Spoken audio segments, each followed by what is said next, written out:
তো ভারতবর্ষ ডেমোক্রেসি হিসেবে চাইবে যে ইলেকশন হোক, এবং অবভিয়াসলি ইলেকশনে সব পার্টি দাঁড়াক, আওয়ামী, বিএনপি, জামাত সবাই দাঁড়াক, কাউকে বাদ দেওয়ার ভারতবর্ষ কোনোদিন পাতি ছিল না। আগেও যখন কোনো দলকে বাদ দেওয়া হয়েছিল তখনও ভারতবর্ষ সেটাতে খুব একটা ভালো খুশি ছিল না, সবাই ইলেকশন দাঁড়াক। মানে ভারত চাইবে খুব দ্রুত একটা নির্বাচন হোক, বুঝতে পেরেছি। ভারত চাইবে খুব দ্রুত বাংলাদেশে একটি নির্বাচন হোক, বুঝতে পেরেছি।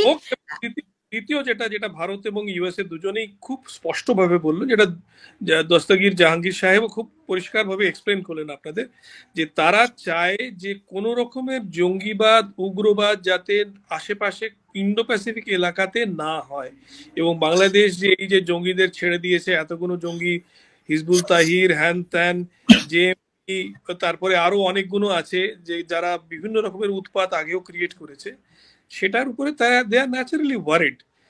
তবে সেই ডিসকাশনটা তো মোদি ট্রাম্পের হবে না, সেই ডিসকাশনটা তুলসী গাবার্ডের সঙ্গে মোদির হয়েছে, কিছুটা হয়তো এনএসএ অজিত ডোভালের হবে, এইভাবে হবে।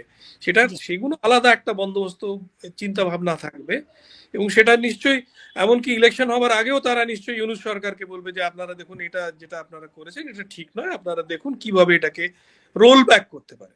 সে রোল ব্যাকটা তো নিশ্চয়ই চাইবে।